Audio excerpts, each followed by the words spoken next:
Ya, baik. Assalamualaikum warahmatullahi wabarakatuh. Kali ini kita akan membahas tentang teori belajar behavioristik dan penerapannya.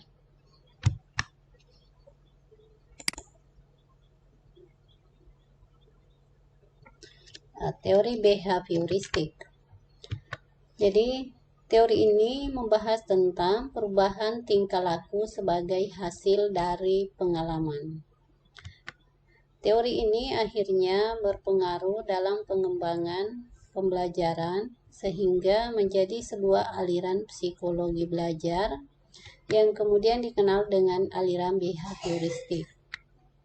Aliran behavioristik menekankan pada terbentuknya perilaku yang tampak sebagai hasil belajar. Aliran ini berangkat dari teori bahwa individu tidak membawa potensi sejak lahir. Jadi seandainya diberikan sebagai sebuah perumpamaan, dianggap sebagai sebuah kertas kosong. Nah, teori ini menganggap bahwa perkembangan ditentukan oleh lingkungan. Jadi, perkembangan peserta didik atau seseorang itu hanya dipengaruhi oleh lingkungannya. Kemudian ciri-ciri teori belajar behavioristik.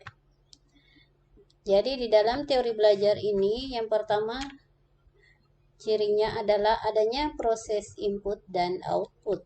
Proses input sendiri berupa stimulus. Stimulus diberikan oleh guru kepada peserta didik. Kemudian outputnya berupa respon siswa terhadap stimulus yang telah diberikan oleh guru.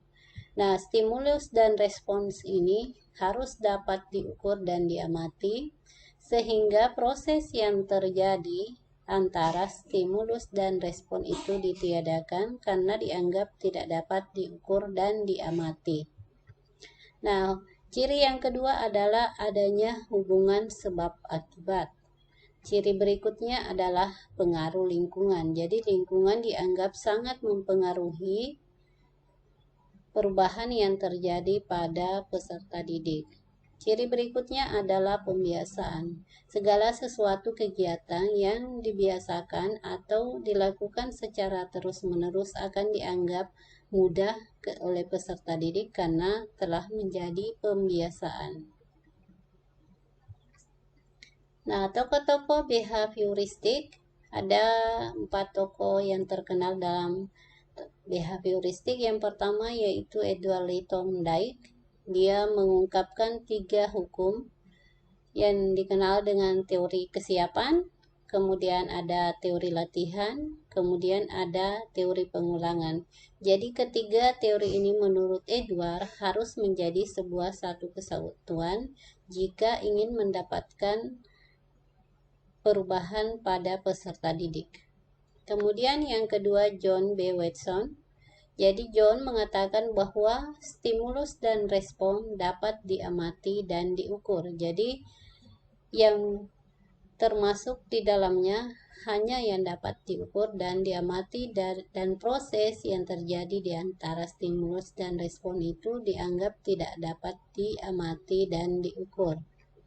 Kemudian yang ketiga adalah Ivan P. Pavlov yang terkenal dengan teori pengkondisian klasik. Artinya belajar merupakan perubahan yang ditandai dengan adanya hubungan stimulus dan respon.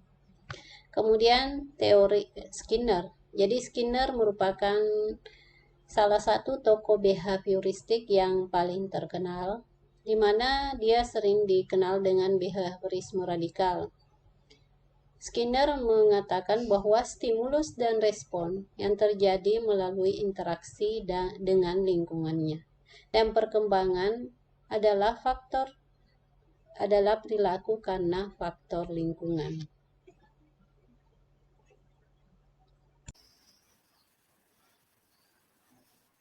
Assalamualaikum warahmatullahi wabarakatuh. Terima kasih atas kesempatan yang diberikan kepada saya dan saya akan melanjutkan pembahasan dari teman kelompok saya, yaitu kelebihan teori behavioristik.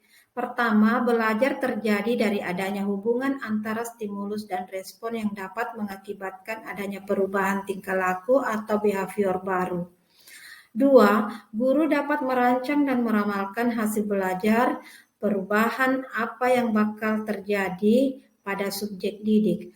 Artinya, belajar yaitu adanya hubungan atau interaksi antara stimulus, jadi ada rangsangan yang diberikan oleh guru dan respon atau tanggapan oleh peserta didik. Kekurangan teori behavioristik. Pertama, pembelajaran akan statis. Dua, jika pembelajaran tidak dibarengi dengan penguatan, maka perilaku siswa akan menurun dan perilaku akan dilemahkan. Tiga, dengan adanya stimulus dan respon membuat siswa tidak kreatif dan selalu mengikuti perintah guru. Nah, di dalam teori ini bisa dikatakan bahwa pembelajaran bersifat berpusat pada guru dan siswa cenderung pasif. Penerapan teori belajar behavioristik dalam pembelajaran, faktor yang berperan dalam belajar adalah reinforcement, reward, reward dan reinforcement. Jika untuk memotivasi atau meningkatkan kemampuan siswa, maka perlu diberikan reward atau hadiah. Nah, reinforcement ini adalah apa saja yang memperkuat respon. Bila penguatan ditambah, maka dia akan menghasilkan reinforcement positif.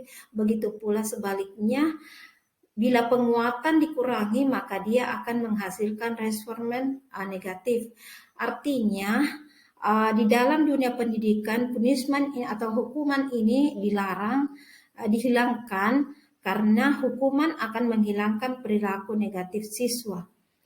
Apabila diberikan hukuman kepada siswa, itu justru berakibat buruk terhadap perilaku peserta didik. Penerapan teori belajar behavioristik dalam pembelajaran. Pertama, hasil belajar harus segera diberitahukan kepada siswa, jika salah dibetulkan dan jika benar diperkuat. Dua, materi pelajaran digunakan sistem modul. Tiga, proses belajar harus mengikuti irama dari yang belajar. Empat, tes lebih ditekankan untuk kepentingan diagnostik. 5. Dalam pembelajaran sebaiknya digunakan shaping atau pembentukan perilaku. 6. Dalam belajar mengajar menggunakan teaching machine. Demikian presentase dari saya. Sekian dan terima kasih. Wassalamualaikum warahmatullahi wabarakatuh.